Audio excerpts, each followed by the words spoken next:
यूहन्ना रचित सुसमाचार अध्याय 10। मैं तुमसे सच सच कहता हूँ कि जो कोई द्वार से भेड़शाला में प्रवेश नहीं करता परंतु किसी दूसरी ओर से चढ़ जाता है, वह चोर और डाकू है। परंतु जो द्वार से भीतर प्रवेश करता है वह भेड़ों का चरवाहा है। उसके लिए द्वारपाल द्वार खोल देता है और भेड़ें उसका शब्द सुनती हैं और वह अपनी भेड़ों को नाम ले लेकर बुलाता है और बाहर ले जाता है। जब वह अपनी सब भेड़ों को बाहर निकाल चुकता है तो उनके आगे आगे चलता है और भेड़ें उसके पीछे पीछे हो लेती हैं, क्योंकि वे उसका शब्द पहचानती हैं। परंतु वे पराये के पीछे नहीं जाएंगी परंतु उससे भागेंगी, क्योंकि वे परायों का शब्द नहीं पहचानती। यीशु ने उन्हें यह दृष्टांत कहा, परंतु वे न समझे कि ये क्या बातें हैं जो वह हमसे कहता है। तब यीशु ने उनसे फिर कहा, मैं तुमसे सच सच कहता हूँ, भेड़ों का द्वार मैं हूँ। जितने मुझसे पहले आए वे सब चोर और डाकू हैं, परंतु भेड़ों ने उनकी ना सुनी। द्वार मैं हूँ, यदि कोई मेरे द्वारा भीतर प्रवेश करे तो उद्धार पाएगा और भीतर बाहर आया जाया करेगा और चारा पाएगा। चोर किसी और काम के लिए नहीं परंतु केवल चोरी करने और घात करने और नष्ट करने को आता है। मैं इसलिए आया कि वे जीवन पाएं और बहुतायत से पाएं। अच्छा चरवाहा मैं हूँ। अच्छा चरवाहा भेड़ों के लिए अपना प्राण देता है।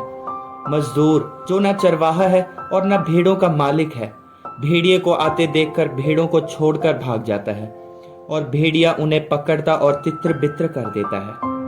वह इसलिए भाग जाता है कि वह मजदूर है और उसको भेड़ों की चिंता नहीं। अच्छा चरवाहा मैं हूँ, मैं अपनी भेड़ों को जानता हूँ और मेरी भेड़ें मुझे जानती हैं। जैसे पिता मुझे जानता है और मैं पिता को जानता हूँ और मैं भेड़ों के लिए अपना प्राण देता हूँ। मेरी और भी भेड़ें हैं जो इस भेड़शाला की नहीं, मुझे उनका भी लाना अवश्य है। वे मेरा शब्द सुनेंगी, तब एक ही झुंड और एक ही चरवाहा होगा। पिता इसलिए मुझसे प्रेम रखता है कि मैं अपना प्राण देता हूँ कि उसे फिर ले लूं। कोई उसे मुझसे छीनता नहीं, वरन मैं उसे आप ही देता हूँ। मुझे उसके देने का भी अधिकार है और उसे फिर ले लेने का भी अधिकार है। यह आज्ञा मेरे पिता से मुझे मिली है। इन बातों के कारण यहूदियों में फिर फूट पड़ी। उनमें से बहुत से कहने लगे, उसमें दुष्ट आत्मा है, वह पागल है, उसकी क्यों सुनते हो? अन्य लोगों ने कहा, ये बातें ऐसे मनुष्य की नहीं जिसमें दुष्ट आत्मा हो। क्या दुष्ट आत्मा अंधों की आंखें खोल सकती है? यरूशलेम में स्थापन पर्व मनाया जा रहा था और जाड़े की ऋतु थी। यीशु मंदिर में सुलेमान के ओसारे में टहल रहा था। तब यहूदियों ने उसे आ घेरा और पूछा, तू हमारे मन को कब तक दुविधा में रखेगा? यदि तू मसीह है तो हमसे साफ साफ कह दे। यीशु ने उन्हें उत्तर दिया, मैंने तुमसे कह दिया पर तुम विश्वास करते ही नहीं। जो काम मैं अपने पिता के नाम से करता हूँ वे ही मेरे गवाह हैं, परंतु तुम इसलिए विश्वास नहीं करते क्योंकि मेरी भेड़ों में से नहीं हो। मेरी भेड़ें मेरा शब्द सुनती हैं, मैं उन्हें जानता हूँ और वे मेरे पीछे पीछे चलती हैं और मैं उन्हें अनंत जीवन देता हूँ। वे कभी नष्ट ना होंगी और कोई उन्हें मेरे हाथ से छीन न लेगा। मेरा पिता जिसने उन्हें मुझको दिया है सबसे बड़ा है और कोई उन्हें पिता के हाथ से छीन नहीं सकता। मैं और पिता एक हैं। यहूदियों ने उस पर पथराव करने को फिर पत्थर उठाए। इस पर यीशु ने उनसे कहा, मैंने तुम्हें अपने पिता की ओर से बहुत से भले काम दिखाए हैं, उनमें से किस काम के लिए तुम मुझ पर पथराव करते हो?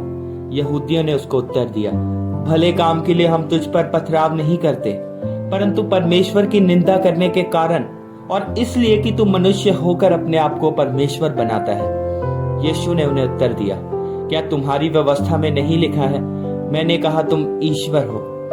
यदि उसने उन्हें ईश्वर कहा जिनके पास परमेश्वर का वचन पहुंचा और पवित्र शास्त्र की बात असत्य नहीं हो सकती, तो जिसे पिता ने पवित्र ठहराकर जगत में भेजा है तुम उसे कहते हो तू निंदा करता है?